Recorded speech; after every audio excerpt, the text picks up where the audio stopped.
तो guys CDS exam के लिए 30 से भी कम दिन बचे हुए हैं और 13 अप्रैल से पहले हमारे पास में बहुत सारा सिलेबस बचा हुआ है। अभी सिलेबस के पॉइंट ऑफ व्यू से अगर अपन लोग देखें तो पॉलिटी एक ऐसा सेगमेंट है जहाँ से बहुत ही हाईली ऐसे क्वेश्चन आते हैं जो कि डुएबल हैं और अच्छे मार्क्स यहाँ से आप फेच कर सकते हैं। अभी मैराथन बहुत जगह चल रही है, मैंने भी यहाँ पे ढोल बजा करके है ना बोल बच्चन दिए बहुत, भैया ऐसा कर लो वैसा कर लो, लेकिन रियलिटी ये है इस पॉइंट ऑफ टाइम पे अगर आप हर चीज़ के लिए 5-5 6-6 घंटे का वीडियो देखने बैठे ना तो आप लोगों का फ़ायदा कुछ नहीं होने वाला। एज अ यूट्यूबर मान लो, टीचर मान लो, हम लोगों को तो शायद वॉच टाइम मिल जाए और बहुत सारी चीज़ें मिल जाए, बट तुम लोगों का तो बिल्कुल भी फ़ायदा नहीं होने वाला। इसलिए मैं तरीका बता देता हूँ कि कैसे आप लोगों को करना है, और जहाँ पे आप लोगों को ऐसा लगे कि ये किताब के अंदर बात नहीं समझ में आ रही, उसके लिए आप लोगों को नोट्स को वीडियोज़ को कंसल्ट करना है ताकि आप लोगों का टाइम बचाया जा सके। जो चीज़ वहाँ पे आप 6 घंटे में पढ़ोगे यहाँ पे आप 20 मिनट में पढ़ के ख़त्म कर सकते हो। चलिए शुरू करते हैं। तो इस पूरे लेक्चर के अंदर या इस सेशन के अंदर हम लोग साइंटिफिक तरीके से कैसे पॉलिटी को कंप्लीट किया जाए, इस प्रिपरेशन को in given period of time के अंदर अगर आप ढंग से भी कर लोगे ना तो 1.5 दिन के अंदर आप पूरे के पूरे पॉलिटी सेगमेंट को कवर कर सकते हो। बहुत ही ईजी सेक्शन है ये। अब इस पूरे वीडियो के अंदर हम लोग पढ़ेंगे कि क्वेश्चंस को कैसे अप्रोच करना है। कुछ मैं टाइप वाइज क्वेश्चन दिखाऊंगा आप लोगों को कि कैसे सीडीएस के अंदर, एनडीए के अंदर, इवन सीएपीएफ का भी नोटिफिकेशन आ चुका है, उसके अंदर भी कैसे क्वेश्चन पूछे गए हैं तो वो भी हम लोग देख लेंगे। साथ ही साथ में कौन से ऐसे इंपॉर्टेंट टॉपिक्स है जहां से क्वेश्चन आ रहे हैं। आपको पता है कि यूपीएससी ने 2014 के बाद से अपनी थोड़ी सी अप्रोच चेंज कर दी। हालांकि कुछ लोग एलिगेशन लगाते हैं कि 19 के सेकंड पेपर के बाद में भी अप्रोच चेंज हुई, बट मोर और लेस वो अप्रोच सेम ही सेम है और हमें उसी अप्रोच के हिसाब से है ना अपने क्वेश्चंस को टैकल करना पड़ेगा। और अंत में हम देखेंगे कि कौन से ऐसे तरीके हैं जिस साइंटिफिकली जिसको यूज करके आप अपने बेटर तरीके से नोट्स को, पेपर को और कंटेंट को रिवाइज कर सकते हो। जो भी नोट्स और सारी चीजें मैं यहाँ पे मेंशन करूंगा वो बैरक बडी टेलीग्राम चैनल के ऊपर फ्री ऑफ कॉस्ट मिल जाएगी। अगर आप लोग हमारे तक अपना कोई सजेशन, सलाह या रिक्वेस्ट पहुंचाना चाहते हो तो इंस्टाग्राम पे हमारे साथ जुड़ सकते हो। भैया ये इंस्टाग्राम जो है फॉलोअर का मुद्दा नहीं है, मुद्दा ये है कि आप लोगों की बात हमारे तक पहुंचनी चाहिए और वहाँ पे लोग बैठे रहते हैं आप लोगों की हेल्प करने के लिए। साथ ही साथ में अगर इफ़ यू आर समवन जो कि इफेक्टिवली प्रिपेयर करना चाहता है सीडीएस 2025 के लिए तो और हमारे साथ ज्वाइन करके अच्छे से पढ़ना चाहता है, इफेक्टिवली हमारी मदद से अच्छा काम करना चाहता है और टाइम वक्त की कमी है, तो आप लोग बैरक बडी का रिटन ट्रेनिंग प्रोग्राम 2 ज्वाइन कर सकते हो। 5 अप्रैल से इसके एडमिशन चालू हो जाएंगे एनडीए और सीडीएस एग्जाम के लिए। तो इसके बाद में हम लोगों को सबसे पहले एक एनालिसिस देखते हैं कि कहाँ से किस सेगमेंट से कौन से क्वेश्चन आ रहे हैं। आपको पता है कि अगर वेटेज के हिसाब से सेगमेंट वाइज एनालिसिस देखें, इसको आगे भी डेप्थ में बताऊंगा लेकिन एक मोटे तौर पे देख लेते हैं। 2014 से लेकर 24 तक मोस्ट रिपीटेड जो क्वेश्चन होते हैं वो यूजुअली आते हैं मोस्ट इंपॉर्टेंट जो आर्टिकल्स होते हैं कॉन्स्टिट्यूशन के। मान लीजिए आपसे पूछ लिया जाएगा आर्टिकल 1 पूछ लिया जाएगा, 2 पूछ लिया जाएगा, 3 पूछ लिया जाएगा, 4 पूछ लिया जाएगा। 4 तो खैर नहीं पूछा जाता। उसके बाद में फंडामेंटल राइट्स के आर्टिकल पूछ लिए जाएंगे, आपसे कुछ आर्टिकल पूछ लिए जाएंगे डीपीएसपी के, 39B क्या है, 39C क्या है, 40 क्या है, 40A क्या है। उसके बाद में 43A-B पूछ लिया जाएगा, 46 पूछ लिया जाएगा, 48 पूछ लिया जा सकता है, 50 पूछा जा सकता है, 51 पूछा जा सकता है ना। उसके बाद में प्रेसिडेंट के कुछ आर्टिकल पूछ लिए जा सकते हैं कि भाई प्रेसिडेंट जो है कहाँ से शुरू होता है, तो पार्ट 5 में है। और उसके बाद में पार्ट 5 के बाद में आर्टिकल 52 से लेकर के पहला जो हिस्सा होता है वो 72 तक कवर हो जाएगा, है ना। 72 में पार्डनिंग पावर है, 61 में इम्पीचमेंट है। तो इनके बारे में ऐसे पूछा जा सकता है कि जिस जो कुछ नहीं क्वेश्चन होगा, एक फैक्चुअल डाटा होगा जो आपको याद रहना चाहिए। तो यहाँ से क्वेश्चन पूछे जाएंगे। पार्लियामेंट और ट्रिब्यूनल से क्वेश्चन पूछे जा सकते हैं, स्टेट लेजिस्लेचर और उनके एक्ट से। स्टेट लेजिस्लेचर से कैसे क्वेश्चन पूछे जाएंगे? स्टेट लेजिस्लेचर से क्वेश्चन पूछ लेंगे गवर्नर से, क्योंकि गवर्नर भी जो है ना इंटीग्रल पार्ट है स्टेट लेजिस्लेचर का। क्योंकि अगर स्टेट लेजिस्लेचर ने कोई रूल बनाया, जब तक गवर्नर साहब उसको साइन नहीं करेंगे तो वो रूल नहीं बनेगा, एक्ट नहीं बनेगा वो। तो वहाँ से क्वेश्चन पूछे जा सकते हैं। फिर इसके बाद में अमेंडमेंट से क्वेश्चन पूछे जा सकते हैं कि भैया फर्स्ट अमेंडमेंट से कौन सा शेड्यूल ऐड हुआ, उसके बाद में 9th शेड्यूल किससे ऐड हुआ, या ऐसे करके आपसे पूछा जा सकता है। 10th शेड्यूल जो है 52nd कॉन्स्टिट्यूशनल अमेंडमेंट से पूछा गया। उसके बाद में 7th कॉन्स्टिट्यूशनल अमेंडमेंट से ये बोला गया कि गवर्नर जो है वो एक से ज़्यादा स्टेट्स को भी हेड कर सकते हैं। उसके अलावा हम लोगों से पूछा गया कि 24th कॉन्स्टिट्यूशनल अमेंडमेंट में क्या चेंज आया, 38th कॉन्स्टिट्यूशनल अमेंडमेंट में क्या चेंज आया, 42nd में क्या आया, 44th में क्या आया, है ना, 52nd में क्या आया, 61 में क्या आया। उसके बाद में आगे चले जाएंगे 73rd 74 पूछ लिया जाएगा, 81, 82, 83, 84, 85, 86 सारे पूछ लिए जाएंगे। फिर 90 से चालू कर देंगे, भाई 92nd कॉन्स्टिट्यूशनल अमेंडमेंट क्या है ना। उसके बाद में 99 आपसे एनजेएसी पूछ लिया जाएगा, 100 में पूछ लिया जाएगा, 102 पूछ लेंगे आप लोगों से, 101 पूछ लेंगे, जीएसटी आया था उससे, 106 पूछ लेंगे, मतलब ऐसे करके आप सारा पूछ लेंगे। अमेंडमेंट आपको पता होनी चाहिए। उसके बाद में प्रेम्बल पार्ट्स और शेड्यूल।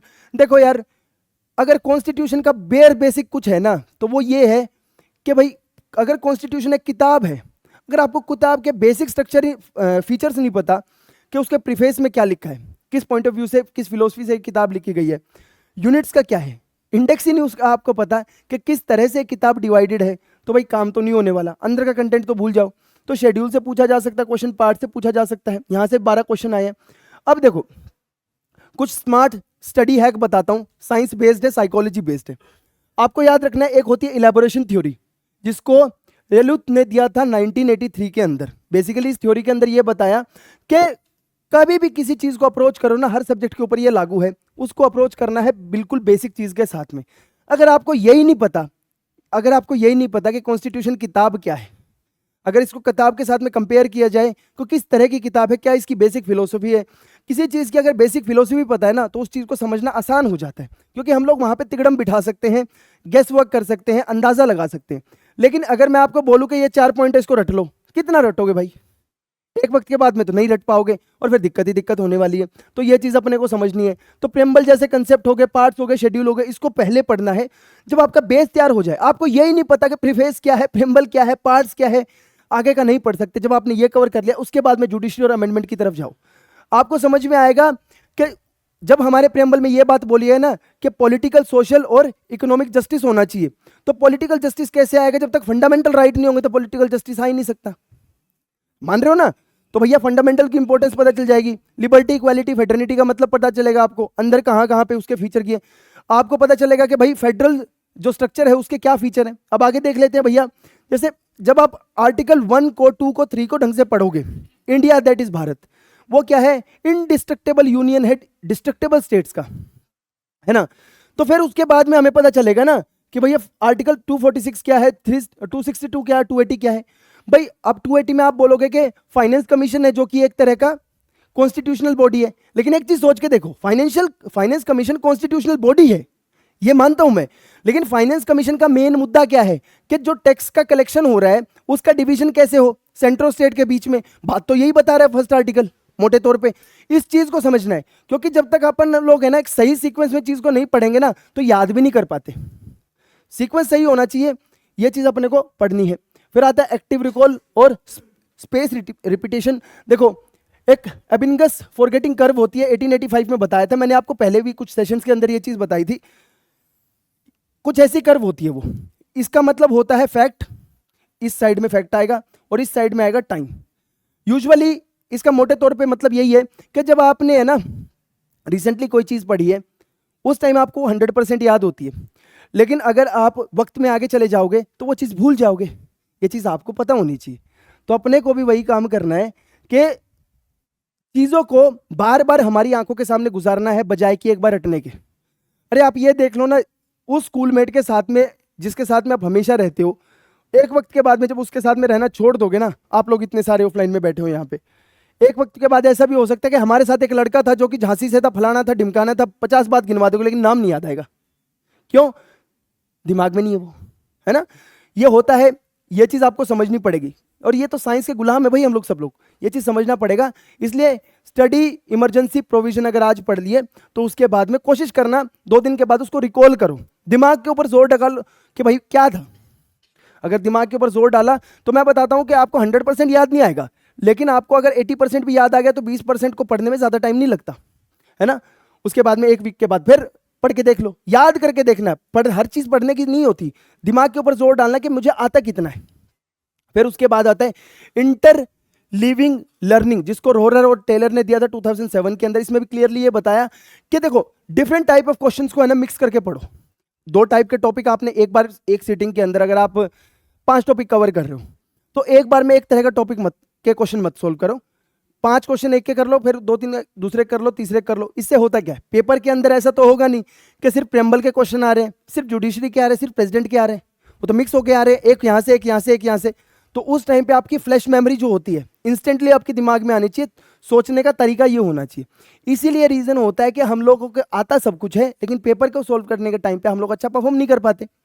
फिर जैसे कि आर्टिकल पढ़ा आपने प्रेसिडेंट का, ठीक है, उसके साथ साथ में प्रेसिडेंट का आर्टिकल पढ़ा, सुप्रीम कोर्ट का आर्टिकल पढ़ा, तो प्रेसिडेंट के क्वेश्चन को रिपीट करने के साथ साथ, प्रैक्टिस करने के साथ साथ सुप्रीम कोर्ट को भी आप कर लो, मनी बिल को भी कर लो, ऐसे करते रहो, ठीक है। फिर आता है भैया, एक पीवाईक्यू दिखा रहा हूं, देखो हम लोगों को यह पता होना चाहिए रिट्रीवल से या फिर रिकॉल करने से हमारी मेमोरी इंप्रूव होती है। ये मैं नहीं बोल रहा है, ये कार्पिके ने और रोड्रिगर ने बोला था 2008 के अंदर। तो एक बार रिट्रीव करके देख लेते हैं जो भी हम लोगों ने पॉलिटी के अंदर अभी पढ़ लिया। एक पीवाईक्यू है कि विच article of the Indian constitution provides for the election commission of India.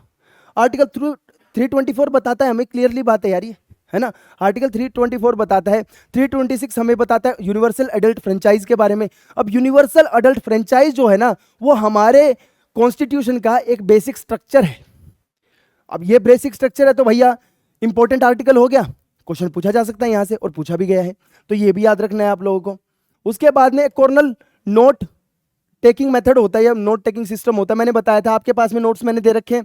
अगर ये नोट्स है, नोट्स के अंदर जो टॉपिक है ना, टॉपिक के सामने यहाँ पे खाली स्पेस होगा, वहां पे एक 2-3 क्वेश्चन लिख लो, जिनको यूज करके आप है ना, जब आप क्वेश्चन पढ़ो ना, तो दिमाग के ऊपर जोर डालो मैंने पढ़ा क्या था, ठीक है। एट द एंड आपको पेपर में आंसर देने हैं तो दिमाग को ट्रेन करना पड़ेगा, ठीक है। वहां पे लिख लो, और जिस टाइम आप क्वेश्चन पढ़ोगे ना, तो क्वेश्चन के हिसाब से सोचने का तरीका देखो, सोचने की कोशिश करो।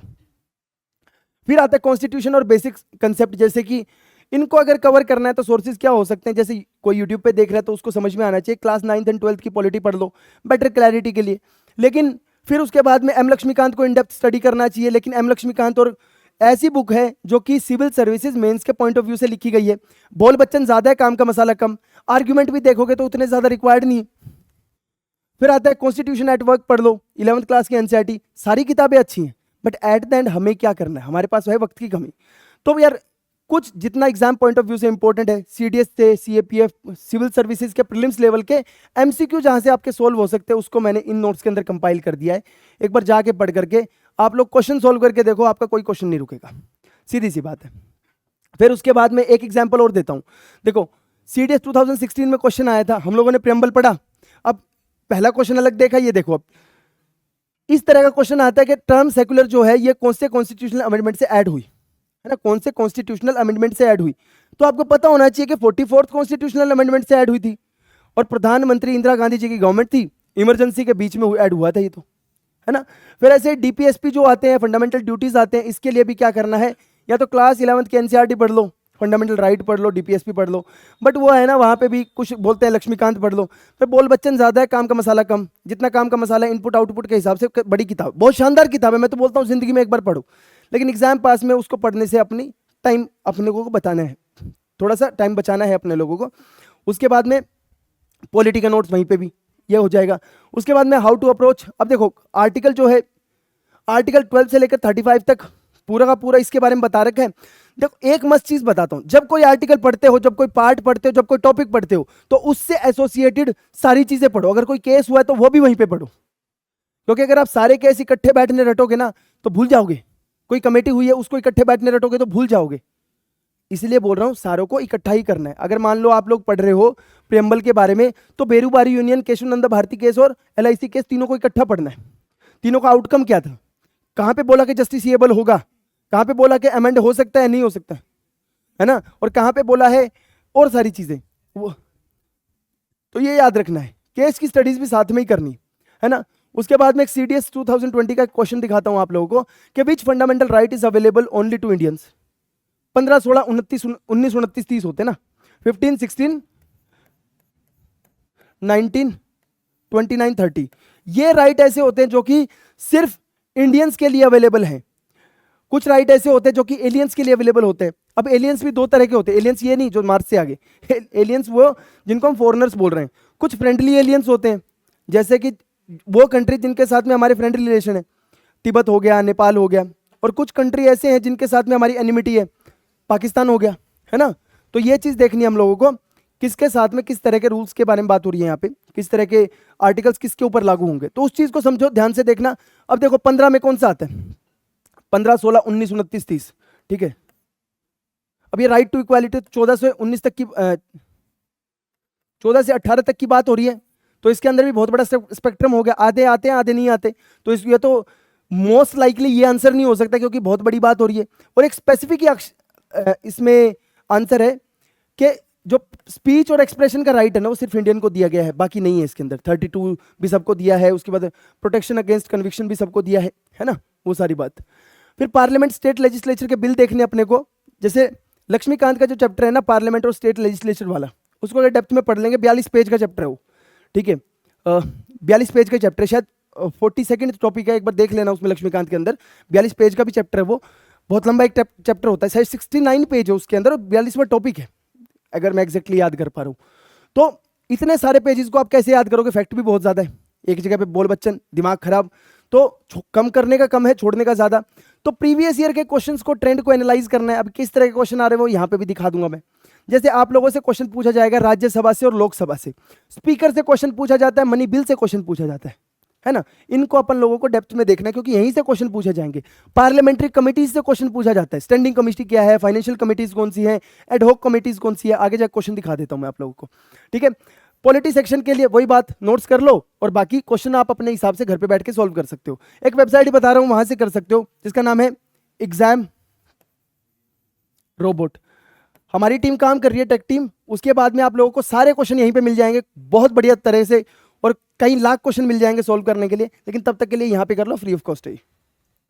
उसके बाद में अप्रोच कैसे करना है भैया, सबसे पहले कंपोजिशन देखो, लोकसभा की क्या है, राज्यसभा की क्या है, आर्टिकल 79 क्या बोल रहा है, 80 क्या बोल रहा है, 81 क्या बोल रहा है ना भाई। प्रेसिडेंट भी इसका इंटीग्रल पार्ट है पार्लियामेंट का, है ना, वो सारी चीजें पढ़नी है। फंक्शन क्या है पार्लियामेंट के, लेजिस्लेचर के, रूल्स बनेंगे तो कैसे बनेंगे, और अगर ऐसा हो जाए कि डिसॉल्व हो जाए लोकसभा तो कहाँ पे कौन सा रूल लैप्स कर जाएगा, कौन सा रहेगा उसके अंदर, उसको भी ध्यान से अपने को देखना है। फिर ऑर्डिनरी बिल्स, मनी बिल्स और फाइनेंस बिल्स में क्या डिफरेंस है, आर्टिकल 110 में, आर्टिकल 112 में और आर्टिकल 117 के सब क्लोज 1 में और सब क्लोज 2 में क्या डिफरेंस है, ये अपने को देखना है ना। साथ ही साथ में कुछ इंपॉर्टेंट अमेंडमेंट्स और आर्टिकल्स इस टाइम पे हुए तो उसको देखना है। जैसे आर्टिकल 102 के सब क्लोज 1 में तो बात होती है कि कोई आदमी इलेक्शन लड़ने के टाइम पे उसको किस ग्राउंड पे डिस्क्वालिफिकेशन हो सकती है। सब क्लोज 2 में इस ग्राउंड पे डिस्क्वालिफिकेशन होगी कि कोई आदमी अपनी पार्टी छोड़ के दूसरे में ऐड होता है, जो कि हम लोग शेड्यूल 10 में भी बात करते हैं एंटी डिफेक्शन लॉ के अंदर, ठीक है। अब ये कैसे पता चलेगा, अगर आपने सिंक के अंदर याद करा ना, किसी भी टाइम याद कर लो, ठीक है। और मेरे पास में यहाँ पे तुम्हारे सामने खड़ा हूँ, नोट्स नहीं है कोई भी, ठीक है। याद करते रहोगे, याद आता रहेगा तो काम चलता रहेगा अपना। फिर एग्जाम्पल बता रहा हूँ, 2022 का सीडीएस का पीवाईक्यू है कि भैया article define the procedure of money bill, article 110 बताता है, 112 बताता है हमारे बजट के बारे में, लेकिन पूरे कॉन्स्टिट्यूशन के अंदर कहीं पे बजट मेंशन नहीं है। उसके अंदर मेंशन है एनुअल फाइनेंशियल रिपोर्ट, ठीक है, कि हमारा जो फाइनेंस है वो कैसे काम करता है, वो रिपोर्ट के बारे में बात हो रही है यहाँ पे। फिर आता है जुडिशरी और इंपॉर्टेंट सुप्रीम कोर्ट केसेस के बारे में, ठीक है। आपको पता है कि सबसे बेसिक क्वेश्चन क्या हो सकता है जुडिशरी के बारे में, कि कोई व्यक्ति अगर सुप्रीम कोर्ट का जज उसको अपॉइंट करना है, कौन कर सकते हैं, ऑथ कौन देगा, यानी अपॉइंटमेंट का प्रोसीजर, एलिजिबिलिटी क्राइटेरिया, वो सारा का सारा आ गया उसमें। फिर आता है कि सुप्रीम कोर्ट के अब जज तो अपॉइंट हो गए, फिर आता है कि भैया अब जज अपॉइंट होने के बाद में कौन सी चीज जुरिडिक्शन के अंदर है और कौन सी चीज जुरिडिक्शन के अंदर नहीं है, तो उसके बारे में बात हो जाएगी। आर्टिकल 124 से लेकर के आगे तक चले जाओ आप, है ना, 124, 130 क्या है, कोर्ट ऑफ रिकॉर्ड कहाँ पे बोला है, 131 में ओरिजिनल जुरिडिक्शन क्या है, अपीलेट जुरिडिक्शन क्या है। उसके बाद में लास्ट में चले जाओ, अगर प्रेसिडेंट साहब को कोई सलाह चाहिए तो भाई कैसे मिलेगी सलाह, तो वो सारी बातें बोल बच्चन इसके अंदर है अपने, ठीक है। एम लक्ष्मीकांत से कर सकते हो, जुडिशरी वाले चैप्टर से, लेकिन वहां पे भी यार चैप्टर बड़े हैं, बोल बच्चन ज्यादा है, सिविल सर्विसेज मेंस के पॉइंट ऑफ व्यू से लिखी है, डिस्क्रिप्टिव बुक है, तो पढ़ने का कम है, छोड़ने का मसाला ज्यादा है, और नया आदमी तो वैसे ही कंफ्यूज हो जाएगा। फिर इसके बाद में कुछ जजमेंट देख लो लाइव लॉ से या पीआईबी से, जो कि न्यूज़ के अंदर रहती है। अगर मान लो पिछले 2 साल पहले केश नंदा भारती केस न्यूज़ के अंदर था, क्यों, क्योंकि उनको लगभग 50 साल हो गए थे 2023 के अंदर, 50 साल हो गए थे 2023 के अंदर, अब वो न्यूज़ के अंदर था, तो हमारे एग्जाम पॉइंट ऑफ व्यू से तो वैसे इंपॉर्टेंट हो गया, इस चीज़ को भी समझ सकते हैं हम लोग। अब इन वेबसाइट को भी आप छोड़ दो, जो आपको बैरक बडी टेलीग्राम चैनल के ऊपर फ्री नोट्स दिए हैं उनको कर लो, आराम से काम हो जाएगा, ठीक है। फिर अप्रोच क्या होनी चाहिए, सुप्रीम कोर्ट का स्ट्रक्चर सीख लो, उसके साथ में हाई कोर्ट का स्ट्रक्चर सीख लो, ठीक है। ट्रिब्यूनल कैसे काम करती है उनको देख लो। इंपॉर्टेंट केसेस जैसे कि केशवानंद भारती केस है, गोलकनाथ केस है, मिनर्वा मिल्स है, ठीक है, या फिर आपका पुट्टा स्वामी केस क्या है, या फिर और दूसरे जो मेनका गांधी केस क्या था, ऐसे केसेस को देख लो और किसका आउटकम क्या था। फिर कुछ फ्लैश कार्ड्स बना सकते हो, जैसे नोट्स जो मैंने दिए ना वो खुद में ही फ्लैश कार्ड है, लेकिन मैं बार बार बोल रहा हूँ उसके बाहर की साइड है ना कुछ एक्रोनिम्स आपको लिखने हैं, या फिर आपको निमोनिक्स कुछ लिखने हैं। जैसे मैंने एक निमोनिक बताया आपको, तामेमी, ठीक है, मैंने आपको बताया बोडोमास है या बीडीएसएम या ठीक है, ऐसा कुछ मैंने टीयर्स ऑफ ओल्ड पीएम या फिर और बहुत सारी चीजें हैं, तो उन एक्रोनिम को बना करके आप यहाँ पे काम चला सकते हो, ठीक है। फिर सीडीएस 2018 के अंदर क्वेश्चन आया कि भैया सुप्रीम कोर्ट ने किस केस के थ्रू बोला था कि बेसिक स्ट्रक्चर की फिलोसफी होगी कॉन्स्टिट्यूशन के अंदर। आपको पता है केशवानंद भारती केस है, इस केस के थ्रू बोला था। मिनर्वा मिल केस बोलता है डीपीएसपी और फंडामेंटल राइट के बीच में जब भी क्लैश आएगा तो हमेशा प्रायोरिटी फंडामेंटल राइट को दी जाएगी। हालांकि जो डीपीएसपी है ना वो सगा भाई है फंडामेंटल राइट का, ये भी बात बोलेगी। तो डीपीएसपी का मेन काम ये है फंडामेंटल राइट्स को सपोर्ट करना, ना कि उनको हर्ट करना। लेकिन फिर अगर फिर भी कोई क्लैश और टसल हो जाता है तो फंडामेंटल राइट्स को प्रायोरिटी दे दो, ठीक है। फिर आता है गोलकनाथ केस 1967, पंजाब का केस है ये, Golaknath versus state of Punjab का केस है। इस केस में ऐसा हुआ था फंडामेंटल राइट्स को लेकर के बात होती थी यहाँ पे कि भाई फंडामेंटल राइट्स को अपन लोग अमेंड कर सकते हैं या नहीं कर सकते, तो यहाँ पे वो बात हो गई। फिर आता है जी इंदिरा साहनी केस, है ना, 1951 का शायद ये केस है। तो ऐसे केसेस को आप देख लो, लिस्ट मिल जाएगी आपको, पूरी की पूरी किताब के अंदर है, वहां पे आप कर लोगे तो हमेशा याद रहेगा। और सबसे अच्छी बात मैंने नोट्स के अंदर ये की है ना, और जगह आप किताब में पढ़ने जाओ, कोई भी किताब पकड़ लो, मेरे टाइम पे दिक्कत होती थी कि एक टॉपिक को पढ़ाया, फैक्ट के तौर पे पढ़ाया, लेकिन फिर आगे जाकर के है ना आपको सारे जजमेंट एक जगह मिल जाएंगे, सारे का सारा टॉपिक एक जगह मिल जाएगा, लेकिन उसको है ना रट ही सकते हो आप, समझ नहीं सकते। अगर मैं फंडामेंटल राइट पढ़ रहा हूँ, वो स्टोरी मेरे दिमाग के सामने से चल रही है, और उस टाइम पे अगर मेरे सामने गोलकनाथ केस आए, केशवानंद भारती केस आए, या दूसरा कोई केस आए, तो मुझे समझ में आ सकता है, वैसे समझ में नहीं आएगा। इस चीज को हम लोगों को समझना पड़ेगा। जब आर्टिकल 21 मैं पढ़ूंगा तो उस टाइम पे मेरे सामने मेनका गांधी केस आना चाहिए, उस टाइम पे मेरे सामने केस पुट्टा स्वामी केस आना चाहिए। तो ये सारी चीजें अपने को समझ में आनी चाहिए। ऐसे इमरजेंसी प्रोविजन हो गए और कॉन्स्टिट्यूशनल अमेंडमेंट हो गए, इसके लिए एनसीईआरटी पढ़ लो या फिर ये लक्ष्मीकांत पढ़ लो, और डेप्थ में अगर यहाँ से कई बार क्वेश्चन देखने को मिल जाते हैं, ठीक है, डीडी बसु अगर आप ज्यादा चाहते हो तो।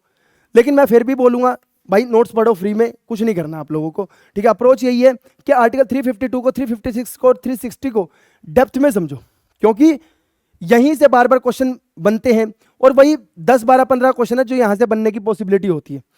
कि 352 में पहले ग्राउंड क्या था, इंदिरा गांधी जी के आने के बाद में जब उनकी सरकार चली गई तो मोरारजी देसाई ने ग्राउंड कैसे चेंज किया आर्टिकल 44 से। पहले कैसा होता था कि ऐसे मौखिक रिकमेंडेशन दी जाती थी, बाद में ऐड किया कि रिटर्न रिकमेंडेशन देनी है आप लोगों को। फिर ऐसे कर करके बहुत सारे छोटे छोटे बोल बच्चन है, उसको देख लेना, कहाँ पे स्पेशल मेजोरिटी लगती है, कहाँ पे सिंपल मेजोरिटी लगती है, एक महीने के अंदर कहाँ पे पास होता है, फिर सेशन के अंदर आए तो कितने दिन के अंदर पास होना चाहिए, फिर इमरजेंसी अगर पास हो जाती है तो एक बार में 6 महीने के लिए होती है, और मैक्सिमम 6 महीने तक और चल सकती है, 1 साल से ज़्यादा उसको आप कंटिन्यू नहीं कर सकते अगर इमरजेंसी को हम लोगों ने हटा दिया है तो, ठीक है। प्रेसिडेंट अपनी डिस्क्रिप्शन पे भी आकर के बोल सकते हैं कि भाई आज से इमरजेंसी खत्म, लगाना मुश्किल है, हटाना आसान है, तो वो सारी चीज़ें आपको समझनी पड़ेगी। फिर आपके सामने आ सकते हैं कि फाइनेंशियल इमरजेंसी आज तक कितने बार लगी, एक बार भी नहीं लगी, वी आर लकी, है ना। 42nd कॉन्स्टिट्यूशनल अमेंडमेंट क्या हो रही है, सारे अमेंडमेंट क्या है, ये को भी आपको, इनको भी आपको डेप्थ में देखना पड़ेगा। अब ये 97th जो कॉन्स्टिट्यूशनल अमेंडमेंट है, इससे मुझे लगता है कि कोऑपरेटिव सोसाइटी शायद हमारे कॉन्स्टिट्यूशन में ऐड हुई थी 2011 के अंदर 43B में, इनको आपको देख सकते हो। फिर CDS 2015 का एक क्वेश्चन आया कि प्रेसिडेंट रूल इनमें से कौन से आर्टिकल को यूज करके लगाया जाता है, आर्टिकल 356 को यूज करके लगाया जाता है। 352 किसके बारे में बोलता है, 352 बोलता है हमारे नेशनल इमरजेंसी के बारे में, है ना। उसके बाद में आर्टिकल 360 बोलता है फाइनेंशियल इमरजेंसी के बारे में, याद है ना, याद है ना, चलो शाबाश। 365 मैंने बताया था, 356 और 365। अगर सेंटर की डायरेक्शन को स्टेट नहीं मानता तो वो ग्राउंड हो सकता है किस चीज के लिए, प्रेसिडेंट रूल के लिए, ठीक है, ठीक है। अब देखो कुछ एनालिसिस बताता हूं 2014 से लेकर 24 तक कहां से इंपॉर्टेंट क्वेश्चन आए। देखो इंपॉर्टेंट आर्टिकल्स, यानी आपको आर्टिकल्स को ध्यान से पढ़ना है। मुद्दा ये नहीं है कि हम लोगों ने एनालिसिस देख लिया, हम लोगों को यह पता चलना चाहिए कि जब नोट्स को मैं पढ़ूं तो क्या चीज ध्यान में रखूं। आर्टिकल्स कुछ ऐसे हैं जो कि सच में जिनके होने से हमारा कॉन्स्टिट्यूशन स्ट्रॉन्ग है। जैसे आर्टिकल 352 हो गया, 356 हो गया। अगर लैंग्वेज को लेकर के झगड़ा है तो जिस तो आर्टिकल को लेकर के झगड़ा है उसके बारे में मेंशन करो, 353। अगर सुप्रीम कोर्ट की लैंग्वेज को लेकर के झगड़ा है तो 348 के बारे में भी आपको पता होना चाहिए, है ना। उसके बाद में अगर सेफगार्ड करने के लिए कोई आर्टिकल बनाया है SC ST के लिए, कोई कमीशन है, तो उनके बारे में पता होना चाहिए कि 338 में है, 338A में है, 38B में है। उसके बाद में 350 आर्टिकल आपको पता होना चाहिए, A पता होना चाहिए, B पता होना चाहिए। तो ये सारी चीज़ आपको पता होनी चाहिए, आर्टिकल्स को ध्यान से देखना है। उसके बाद में पार्लियामेंट और ट्रिब्यूनल जो है वहाँ से 15 क्वेश्चन बनते हैं, ठीक है। आज तक 15 क्वेश्चन आए हैं, मतलब 2024 से लेकर के 14 से लेकर के 24 तक, ठीक है। 20 बार पेपर हो चुका है, 20 बार में 15 क्वेश्चन यहां से आए हैं। स्टेट लेजिस्लेचर और एक्ट, यहां पे गवर्नर भी इसी के अंदर शामिल है, मतलब कि स्टेट लेजिस्लेचर और उनके नीचे की जो बॉडीज होती है, गवर्निंग बॉडी, 14 चीजें यहां से 14 बार यहां से पूछा जा चुका है क्वेश्चन। फिर कॉन्स्टिट्यूशनल बॉडी, कॉन्स्टिट्यूशनल बॉडी यानी एक इंपॉर्टेंट सेगमेंट है जहां से 12 बार क्वेश्चन आ चुका है। कॉन्स्टिट्यूशनल बॉडी में आपको क्या क्या पढ़ना है, आपको सबसे ऊपर से चलो, सबसे पहले पढ़ना है आपको,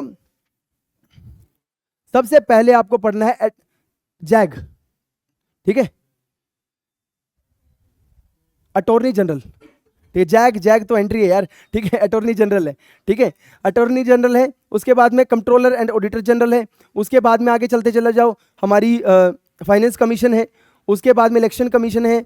उसके बाद में हमारी UPSC है, स्टेट PCS है। तो इनको ध्यान से देखना है अपने आप को, ठीक है। फिर अमेंडमेंट से 12 बार क्वेश्चन पूछा गया, यानी कि क्वेश्चन फिर से आ सकता है अमेंडमेंट से।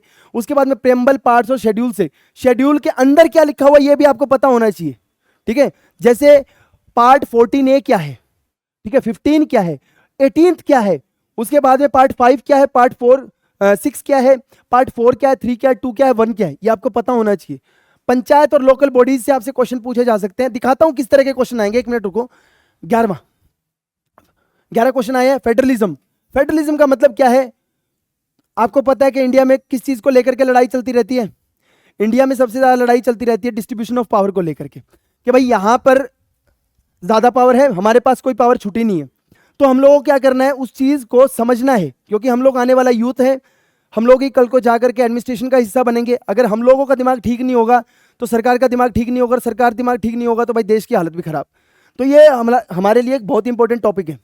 फिर प्रेसिडेंट और वाइस प्रेसिडेंट से आज तक 9 बार क्वेश्चन पूछे हैं, यानी आर्टिकल 52 से लेकर के, फिर आर्टिकल 52 से प्रेसिडेंट शुरू हो जाता है, 63 से हमारा वाइस प्रेसिडेंट शुरू हो जाता है, ठीक है। यूनियन, उसकी टेरिटरी, सेंट्रल स्टेट के रिलेशन, ठीक है, central state relation. Article inter state council की भी बात हो रही है, आर्टिकल 263 के बारे में। यहाँ पे कौन सी कमीशन बनी, सरकारिया कमीशन क्या थी, पुंची कमीशन क्या थी, उसके बाद में बंगाल का जो मेमोरेंडम था वो क्या था, ठीक है। उसके बाद में आपको मतलब वो सारी की सारी कमीशन यहाँ पे पढ़नी है अपने को, ठीक है। उनमें भी क्रोनोलॉजी पूछता है, क्रोनोलॉजी देख लेना एक बारी। फिर आता है फंडामेंटल राइट, ड्यूटीज और DPSP, 7 क्वेश्चन आते हैं यहाँ से। ऐसे CAG, advocate general, attorney general, secularism और गवर्नर साहब से भी यहाँ से क्वेश्चन आते हैं। 7 बार क्वेश्चन आए। सिटीजनशिप जब न्यूज के अंदर रहता है ना तो तब यहाँ से क्वेश्चन आते हैं।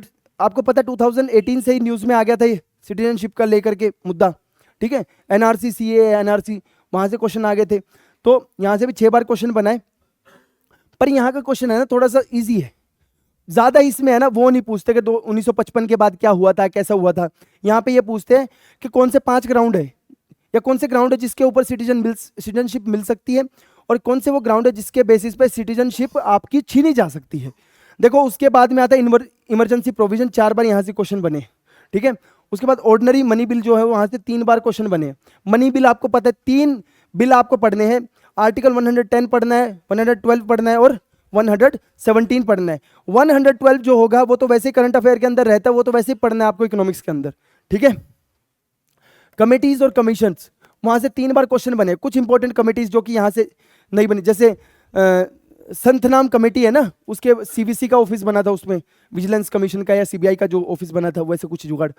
फिर सुप्रीम कोर्ट और जुडिशरी से 2 बार क्वेश्चन बने हैं। स्पीकर, डेप्यूटी स्पीकर से 2 बार क्वेश्चन बने हैं। Making of Indian constitution, democracy और नेशनलिज्म से 4 बार क्वेश्चन बने हैं, है ना। मेकिंग ऑफ इंडियन कॉन्स्टिट्यूशन, ये बताओ भैया जिस टाइम पे भारत आज़ाद हुआ तो ये था वो था, उन सारी चीज़ों के बारे में, है ना। कॉन्स्टिट्यूशनल अमेंडमेंट, जैसे आप ऑब्जेक्टिव रेजोल्यूशन के बारे में पूछा जा सकता है, आपसे पूछा जा सकता है प्रेम्बल के कैसे बना है ना, फ्लैग कब अडोप्ट किया, वो सारी डेट्स। उसके बाद में काउंसिल, जीएसटी काउंसिल से 3 क्वेश्चन बने हैं, ठीक है। आपको पता है 2016 से ही जीएसटी न्यूज़ के अंदर आ गया था, तो तब से क्वेश्चन पूछे जाने लग गए थे यहाँ से, है ना। अब ये वो क्वेश्चन है, 3 क्वेश्चन जिनको इकोनॉमिक्स भी अपने अंदर कंसिडर कर रहा है कि हम लोग हमारे सिलेबस से आए हैं, पॉलिटिक बोलेगा कि हमारे सिलेबस से आए हैं, तो इस चीज़ को समझना है। अब मैं टाइप ऑफ क्वेश्चन दिखा देता हूँ। बेसिकली दिखाने का मुद्दा ये है कि किस तरह के क्वेश्चन हमारे सामने आते हैं और कैसे उनको टैकल करना है। देखो टाइप 1 तो ये है, which one of the following is not a circumstance for proclamation of emergency by the president of India under article 352 of the constitution of India. Direct fact है ना, डायरेक्ट फैक्ट है, यानी ये क्वेश्चन आपको कभी भी गलत नहीं करने हैं।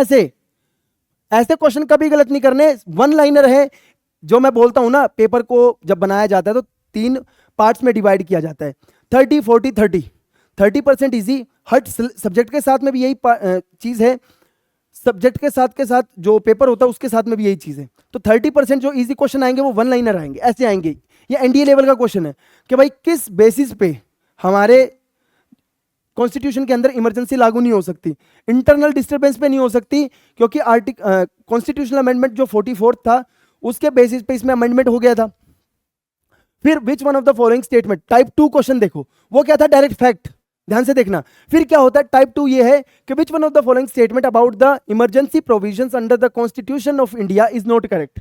ध्यान से देखना, इस जगह पे आपको स्टेटमेंट दी गई होगी, 4 ऑप्शन, लंबी लंबी स्टेटमेंट दी है और आपसे पूछा जाएगा करेक्ट या नॉट करेक्ट। ध्यान से पढ़ना, कभी भी पेपर मिले तो उसके ऊपर पेन चलाना है। जैसे मैंने यहां पे इस पे बॉक्स बनाया ना कि नॉट करेक्ट पूछा है, नहीं तो आप उल्टा काम करोगे, करेक्ट मार्क करके आओगे। जैसे power of the union executive extend to giving directions to the state concerning the exercise of their power, article 356 के आसपास की बात कर रही है, 365 के, माफ करना 365 के, the union executive can issue a provision relating to reduction of salaries of employ of the state governments. ठीक है, बात ये भी सही है, आर्टिकल 360 के बारे में बात हो रही है। उसके बाद में governors have no emergency powers like president of India, ये भी बात सही है तो नहीं, है ना, है तो नहीं। उसके बाद में if the governor of the state is satisfied that a situation has arisen there whereby the financial stability और credit of the state is threatened, he may declare financial emergency. गलत है नहीं ये, क्योंकि प्रेसिडेंट कर सकते हैं ना ऐसा। तो भैया यहां पे ऑप्शन डी तो सही है। क्यों सही है? क्योंकि ये स्टेटमेंट गलत है, यहां पे स्टेटमेंट गलत पूछे, ध्यान से याद रखना। आपको आंसर भी आता होगा तो आप गलत करके आओगे, समझ में आ गया। फिर आता है टाइप 3, इसके अंदर आपसे पूछा जाता है इज और आर करेक्ट। इस तरह के क्वेश्चन आते हैं ना, इस तरह क्वेश्चन आते हैं, ठीक है। इसमें बोलेगा committees on estimate is an ad hoc committee of the parliament, पहली बात। दूसरी चीज, committee on the railway convention is a standing committee of the parliament. दोनों गलत है। क्यों गलत है? अगर आपने पार्लियामेंट का टॉपिक पढ़ा होगा और कमेटीज के बारे में पढ़ा होगा, ठीक है, कमेटीज के बारे में पढ़ा होगा, तो इसमें ऑप्शन डी यहां पे करेक्ट हो जाएगा, neither one nor two. Finance, ये जो होता है ना estimate committee, public accounts committee और अंडरटेकिंग कमेटीज जो होती हैं, जिसको पब्लिक सेक्टर अंडरटेकिंग्स होती हैं, इसमें क्या होता है 22 मेंबर होते हैं, 15 लोकसभा से, 7 राज्यसभा से। उसके बाद में इसमें एस्टिमेट कमेटी में कितने 30 मेंबर होते हैं, और उसके बाद में दोबारा से 22 मेंबर होते हैं पब्लिक सेक्टर अंडरटेकिंग वाली कमेटीज के अंदर, जिसके अंदर 15 मेंबर तो होते हैं लोकसभा से और बाकी 7 मेंबर होते हैं राज्यसभा से, है ना। और ये 30 मेंबर सारे के सारे लोकसभा से होते हैं। आजकल देखोगे ट्रेंडिंग के अंदर जितने भी क्वेश्चन पूछे जा रहे हैं पार्लियामेंट से, इन कमेटी से 100% क्वेश्चन पूछा जाता है। अब देख करके देखो, जो ये रेलवे कन्वेंशन जो कमेटी है, ये एडहॉक कमेटी है। एडहॉक मतलब स्थापित कमेटी है, एस्टेब्लिश्ड कमेटी है। एक बार इसको कॉन्स्टिट्यूशन ने पास कर दिया तो ये ऐसे ही है, डिसॉल्व नहीं हो रही। स्टैंडिंग कमेटी का मतलब क्या होता है कि हर बार रिन्यू हो रही है ये कमेटी, हर साल दोबारा स्टैंड कर रही है, ठीक है। तो इसलिए ऑप्शन डी करेक्ट है। ध्यान से देखना, इज और आर करेक्ट पूछा तो इस तरह के क्वेश्चन देखने को मिल सकते हैं आपको, ठीक है। फिर आते हैं स्टेटमेंट, वहां पे 2 ही ऑप्शन थे, 2 ऑप्शन में ये 4 ऑप्शन बना रखे थे, और यहां पे क्या है 3 ऑप्शन है, उसके बेसिस पे 4 ऑप्शन बना रखे। देखो, speaker may permit any member to address the house in his और her mother tongue if he she can not adequately express in either Hindi और इंग्लिश।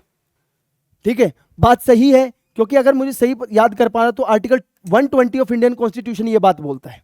ठीक है, उसके बाद में business of the parliamentary committees is transacted either in Hindi और English, बात सही है, क्योंकि सबको समझ में आना चाहिए, है ना। उसके बाद में, और इसलिए आना चाहिए, इसलिए इसको रखा है हिंदी और इंग्लिश के अंदर, क्योंकि हमारा पूरा कॉन्स्टिट्यूशन हिंदी और इंग्लिश में ही काम करता है, किसी स्टेट लैंग्वेज के अंदर काम नहीं करता। हालांकि अगर रिक्वेस्ट किया जाएगा तो ट्रांसलेशन वहां पे बना के दी जा सकती है। Minutes of the parliamentary committees are prepared invariably in Hindi और इंग्लिश, ये भी बात सही है कि मिनट्स मतलब जो भी उनकी प्रोसीडिंग होती है ना, वो इन दो भाषाओं में मिलकर बना करके दी जाती है। इसका ऑप्शन जो है, ऑप्शन ए शायद इसका करेक्ट आंसर हो जाएगा। ठीक है, फिर आता है which one of the following statements with regard to appointment of members of parliamentary committees is correct. ठीक है, पार्लियामेंट्री कमेटी, नाम में क्या है, पार्लियामेंट। ठीक है, यानी वो कमेटी होगी जिसमें पार्लियामेंट के मेंबर भी होने चाहिए। तो इसको देख लेते हैं, only members are only appointed, members are only elected, क्योंकि पार्लियामेंट में तो दोनों तरह के मेंबर होते हैं ना भाई, और पार्लियामेंट में मेंबर ऐड करने का मतलब यही है, नॉमिनेटेड मेंबर को लेके आने का मतलब ही ये है कि वो आदमी जरूर आए जिनका एलएसएस में एक्सपीरियंस हो। एक और acronym LSAS, literature, science, arts and social service. इनकी फील्ड में अगर एक्सपीरियंस वाला बंदा इन चीज के अंदर नहीं आएगा तो भैया हमारा कॉन्स्टिट्यूशन तो गड्ढे में चला जाएगा ना, तो उनको ऐड करना है। फिर आता है मेंबर्स आर ओनली नॉमिनेटेड, ये भी करेक्ट हो गया, और ऑप्शन डी करेक्ट है, ऑप्शन डी करेक्ट है। समझ में आ गया कि भैया नॉमिनेटेड भी है, इलेक्टेड भी है, उसके बाद में लोकसभा और राज्यसभा से जो है उनको चूज किया जाता है। फिर इसके बाद में एक टाइप का क्वेश्चन आता है जहां पे आप लोगों से क्रोनोलॉजी पूछी जाती है। ध्यान से देखो, क्रोनोलॉजी पूछी जाती है। क्रोनोलॉजी, इतिहास के अंदर क्या क्रोनोलॉजी रही वो भी पूछा जा सकता है कि भैया इनमें से कौन सा केस पहले हुआ, कौन सा बाद में हुआ। आपसे कॉन्स्टिट्यूशन में भी क्रोनोलॉजी पूछी जा सकती है कि इनमें से कॉन्स्टिट्यूशन में असेंडिंग ऑर्डर में लगाओ इन आर्टिकल्स को, ये कौन सा पहले आता है, कौन सा बाद में आता है। तो देखना, finance commission, election planning commission, investment commission और इलेक्शन कमीशन। सबसे पहले हमारे देश के अंदर इलेक्शन कमीशन एस्टेब्लिश हुआ था। ठीक है, सबसे पहले इलेक्शन कमीशन एस्टेब्लिश हुआ।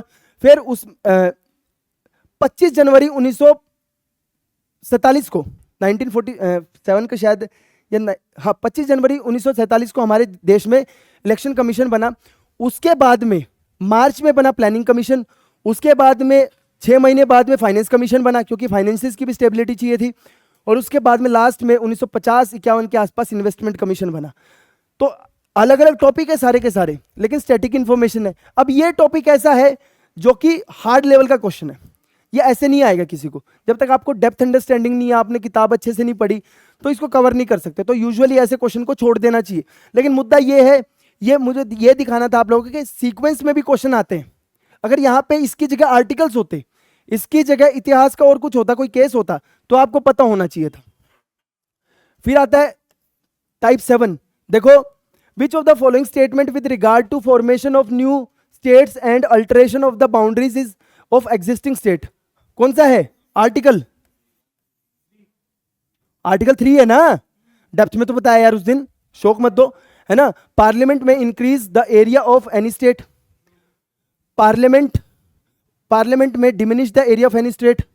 ठीक है, अब ध्यान से देखो ऑप्शंस को कैसे ध्यान से निकालना चाहिए। देखो ये एक चीज को सपोर्ट कर रहे हैं दोनों बात, और वापस देखना, parliament can not alter the boundary of any state और parliament can not alter the name of any state. दोनों एक दूसरे के कॉन्ट्राडिक्टरी हैं। कॉन्ट्राडिक्टरी है तो मतलब कोई एक ही ठीक हो सकता है। ठीक है, अब देखो 1 2 या 3 4, 3 4 और 1 2, ये ऑप्शन करेक्ट नहीं है, ये ऑप्शन करेक्ट नहीं है। आगे देख लो, इसमें पूछा गया है नॉट करेक्ट, तो करेक्ट कौन सा नहीं है? अगर आपको थोड़ा भी पता है तो हमारे पता है 3 और 4 से। ऑप्शन गलत है लेकिन आंसर सही वो होगा। समझ में आया? दिमाग से भी खेलना है भाई, दिमाग से भी खेलना है अपने को। ठीक है, फिर आता है टाइप 9 के under which article of the constitution has India has provision been, under which article of the constitution of India has provision been made for reservation of seats for women in panchayat. तो ये है article 243D। और आपको मैंने clearly बताया था कि हमारे कॉन्स्टिट्यूशन के अंदर ना 1/3 मिनिमम ऐसा होता है, चाहे वो पार्ट या schedule 11 of the Indian constitution हो या 12 ऑफ द इंडियन कॉन्स्टिट्यूशन हो, क्लियरली बोला है कि वीमेंस के लिए मिनिमम 1/3 सीट्स रिजर्व रहेंगी, चाहे वो लोअर लेवल पे हो या फिर चेयरमैनशिप के लेवल के ऊपर हो। 1/3 औरतें ही क्या बनेंगी इसका चेयरमैन या मेंबर बनेंगी। ये समझ में आ गया? मिनिमम 1/3, ज्यादा भी अगर करना चाहे तो कर सकते, कोई दिक्कत नहीं, ये आपको याद रखना है। फिर लास्ट में कुछ साइकोलॉजिकल ट्रिविया दे रहा हूं आप लोगों को, कैसी चीजें याद रखनी है। एक आता है ब्लूम्स टेक्सोनोमी, जिसको 1956 में बताया था। अगर आप लोगों को कोई चीज सीखनी है तो उसका सबसे बढ़िया तरीका होता है पहले तो लर्न, यानी रीड करो। रीड करने के बाद उसको समझना है, समझने के बाद में उसके बेसिस पे क्वेश्चन सोल्व करने हैं, अप्लाई करनी है वो नॉलेज। अब क्वेश्चन दो ही चीज हो सकती है, तो क्वेश्चन ठीक होगा या गलत होगा। अगर अटेम्प्ट भी नहीं कर रहे तो भी क्वेश्चन ठीक नहीं है वो, यानी आपको नहीं आता, तो आपको क्या करना है, फिर एनालाइज करना है। एनालाइज करने के बाद में आपको अपनी परफॉर्मेंस को इवेल्युएट करना है कि मैंने यहाँ पे गलती करी, और उसके बाद में क्रिएट करना है उस पूरे टॉपिक को अपनी परमानेंट अंडरस्टैंडिंग के अंदर, यानी एक पर्टिकुलर खाका बना करके उसको क्रिएट करना है। फिर दूसरा है पोमोडोरो टेक्निक। छोटी छोटी खेप के अंदर मैं आपको यही बोलता हूँ ना, टाइमर लगा करके काम करो, हर 25 मिनट के बाद 5 मिनट का ब्रेक, तो ब्रेक्स में इंटरवल में काम करो।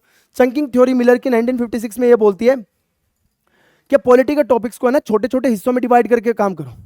पूरे कॉन्स्टिट्यूशन को एक बार में पढ़ने की कोशिश करोगे तो दिमाग खराब हो जाएगा। पहले आउटर सिस्टम पढ़ो, फिर इनर। और मैं आपको बताता हूं, हमारा कॉन्स्टिट्यूशन इतना साइंटिफिकली डिजाइन है ना, अगर आपको टॉपिक नंबर 1 से या आर्टिकल नंबर 1 से पढ़ना शुरू करोगे, या जिस तरह से मैंने आपको नोट्स दे रखे हैं उस तरह से पढ़ना शुरू करोगे, आपको टेंशन ही नहीं लेने की जरूरत, आपको बाय द एंड सारी चीजें आ जाएंगी। फिर इसके बाद में फेमन टेक्निक ये बोलती है कि जो भी आपने सीखा है अपने अगल बगल वालों के साथ में, देख भाई मैं 5 पॉइंट बता रहा हूं, इसके अलावा सोच और कुछ पूछा जा सकता है क्या। पॉइंट नंबर 1 ये है कि ये बात है, पॉइंट नंबर 2 ये बात है, पॉइंट नंबर 3 ये बात है, पॉइंट नंबर 4, पॉइंट नंबर 5। अब बता एग्जाम में और कोई क्वेश्चन बन सकता है? सामने वाला नहीं बन सकता। चल तू बता, तूने क्या पढ़ा, ये बता, फिर वो आपको बता देगा। 5 मिनट के अंदर 5 आपकी 5 उसकी, 10 मिनट के अंदर दोनों टॉपिक कंप्लीट, है ना। पढ़ाना शुरू करो, इसी को बोलते हैं डिस्कशन, ठीक है। फिर उसके बाद में अगर स्टेप वाइज तरीके से करना है, फाइनल स्ट्रेटेजी ये, पहले तो एनसीईआरटी बुक से आप शुरू कर सकते हो या फिर लक्ष्मीकांत से कर सकते हो, ठीक है। लेकिन यहाँ पे इन दोनों को है ना बहुत टाइम लगेगा इसके अंदर, और अपने पास में उतना टाइम नहीं है, तो नोट्स ले लो जो मैंने फ्री में प्रोवाइड कर रखे हैं। साथ में एक्टिव रिकॉल करना है, यानी एक बार आपने चीज पढ़ ली, रट्टू तोता नहीं बनना। यूपीएससी को तोता कोई जरूरत भी नहीं है, ऑफिसर बना रहा है, तो यानी कि आपके दिमाग में परमानेंट मेमोरी में वो डाटा स्टोर होना चाहिए। उसके लिए आप लोगों को अपने दिमाग को ट्रेन करना है कि जब राइट टाइम पे आपको जरूरत पड़े तो डाटा रिकॉल हो जाए, ठीक है। कंसेप्चुअल क्लैरिटी की रिक्वायरमेंट है इस चीज के लिए, तो आपको पीवाईक्यूज को भी एनालाइज करना पड़ेगा। वो सारा कुछ मैंने एनालाइज करके दे दिया। अब यही जो करते हैं ना, यही एनालिसिस होता है, ये मैंने आपको करके बता दिया, ठीक है। उसके बाद में आपको मॉक टेस्ट को सोल्व करना है, मॉक टेस्ट को, मॉक क्वेश्चन को। उसके लिए एग्जाम की मैंने वेबसाइट भी बता दिया आप लोगों को, एग्जाम रोबोट है। आगे फ्यूचर में हम लोग भी आप लोगों को क्वेश्चन प्रोवाइड करा देंगे, 10-12 लाख, मतलब जितने भी हो सकते हैं, हर तरह के क्वेश्चन। अगर आपने सिर्फ क्वेश्चन भी सोल्व कर लिए तो भी काम हो जाएगा। उसके बाद में रिवाइज करना है, निमोनिक्स मैंने बता दिए, तामेमी हो गया, बोडोमासा हो गया, उसके बाद में केएमएन हो गया, वैसे मैंने एक्रोनिम बता दिए थे आप लोगों को। उसके बाद में एक स्टोरी भी सुनाई थी, याद है वो, मैं शायर बनना चाहता हूँ, है ना। आर्टिकल 19 याद हो गया पूरा, शायर कैसे बनना चाहता हूँ, है ना। उसके बाद में मॉक टेस्ट जो है, सारा कुछ सीखने के बाद में भी आप तब तक अपनी नॉलेज पेपर के अंदर अप्लाई नहीं कर सकते जब तक प्रेशर हैंडलिंग कैपेसिटी नहीं होगी। ये चीज आपको समझनी पड़ेगी। अंत आ चुका है भैया, हमेशा की तरह 2 काम की बात। आप लोगों को अगर फ्री में नोट्स डाउनलोड करने हैं, कोई रिसोर्सेज डाउनलोड करने, एग्जाम बहुत पास में है, रिसर्च करने में टाइम बिताओगे तो हम लोग किस काम के। उसके लिए आप बैरक बडी टेलीग्राम चैनल के ऊपर जाकर के फ्री में नोट्स और रिसोर्सेज को डाउनलोड कर सकते हो। दूसरी इन्फॉर्मेशन ये है कि जो ये नोट्स जो भी ये नोट्स है ना, ये फ्री ऑफ कॉस्ट है, पैसा नहीं चाहिए, मस्त पढ़ो, ठीक है। आपके लिए पीस ऑफ पेपर हो सकता है, मेरे लिए यार 6-7 साल की मेहनत है मेरी। तीसरी चीज ये है, इफ यू आर समवन जिनको कंस्ट्रक्टिवली प्रिपेयर करना है सीडीएस एनडीए और सीडीएस एनडीए के लिए, तो वो बैरक बडी रिटर्न ट्रेनिंग प्रोग्राम 2 को ज्वाइन कर सकते हैं, जो कि 5 अप्रैल से जिसके एडमिशन चालू हो जाएंगे। फीस अफोर्डेबल रहती है, मुद्दा ये है आपका टाइम और पैसा दोनों चीज बचाना। अंत में इतना ही बोलूंगा कि ये जो वीडियोस बनती है ना, ये प्रधानमंत्री ज्ञान बांटो योजना के तहत बनती है। मुद्दा यही है कि आप लोगों तक कम एफर्ट में, कम मेहनत में आप लोगों को परेशान ना होना पड़े और सही ज्ञान आप लोगों तक पहुंच जाए। फायदा ही फायदा होना है इससे आपका। एक ही चीज याद रखो कि इरादा एक होगा और नेक होगा तो सफलता जरूर मिलेगी। आज के इस वीडियो में इतना ही था, मिलते हैं किसी और वीडियो के साथ में, तब तक के लिए जय हिंद।